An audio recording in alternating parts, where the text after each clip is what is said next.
This is how the press club in Chattogram, the second largest city and commercial capital of Bangladesh, was attacked after the country's regime change.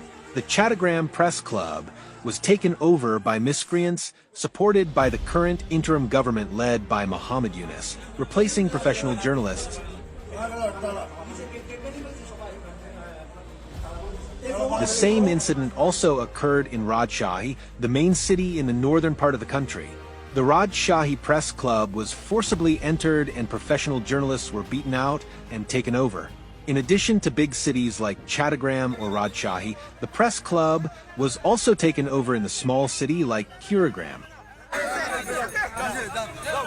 In just 120 days since August 5th, government-backed groups, including followers of the so-called anti-discrimination student movement, BNP, Jamaat-e-Islami, and Hafazat-e-Islam have taken over press clubs in more than half of the country's cities.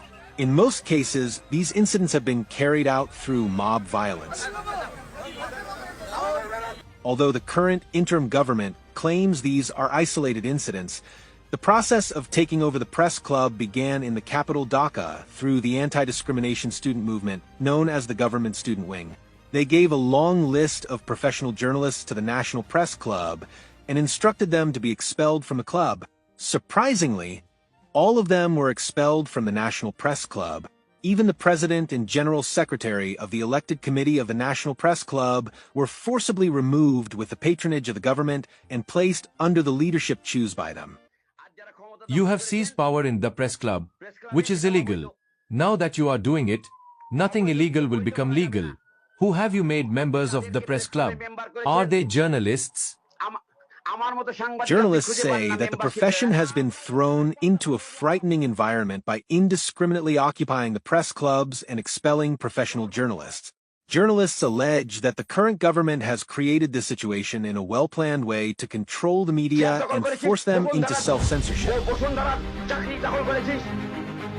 While investigating this report, we found at least 50 journalists outside the capital Dhaka who have been forcibly dismissed from their organizations.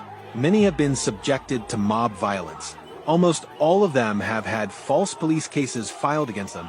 They have fled to different parts of the country to save their lives. The situation is so alarming that none of them have agreed to speak publicly about it. We found one who worked as a correspondent for a television channel in a southern district of the country. After August 5th, he was verbally informed by his organization that he had been dismissed. He asked for a written order, but it was not given to him. Later, a police case was filed against him. He is now on the run. Despite all these setbacks, a frightening environment has been created for those who are somehow surviving and working. Several journalists told us that they are facing threats whenever they report any negative news about the anti-discrimination student movement or the BNP and Jamaat. Journalists are resorting to self-censorship to escape the situation of being branded as fascist allies or foreign agents and inciting mob violence on social media. In the capital, Dhaka, government supporters have been appointed to important positions in most media houses. Senior journalists have been arrested. False murder cases have been filed against 140 journalists. The government has canceled the accreditation cards of 167 journalists in 3 phases without giving any explanation. Why were the accreditation cards of these journalists cancelled? What are the rules for accreditation cards? Giving this card means that the state recognizes a journalist's profession. All those whose cards were cancelled are journalists. Why did the government deny them? We talk so much about the previous Awami League government. But during their tenure, the accreditation cards of journalists were not cancelled in such a large scale. Several journalists have already been forced to leave the country. Various organizations outside the country have also raised questions about the extent to which the free environment for journalism is being maintained in such a frightening situation. But the government led by Muhammad Yunus is not seen taking any action on these issues.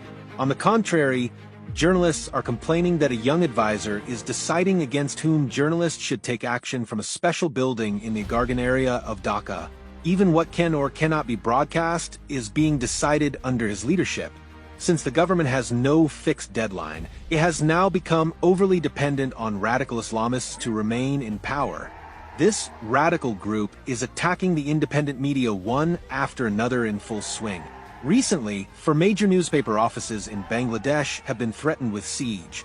The offices of two top newspapers had been besieged by radical Islamists. Due to these frightening circumstances, the media in Bangladesh has been forced to resort to unprecedented self-censorship.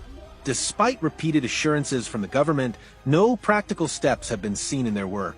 The recent incidents of minority oppression have shown strong self-censorship by the media.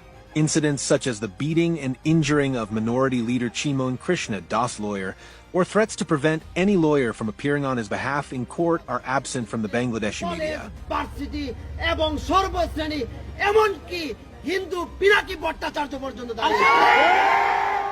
Media professionals say that if this continues, the existence of the media in Bangladesh and the lives of professional journalists will be endangered.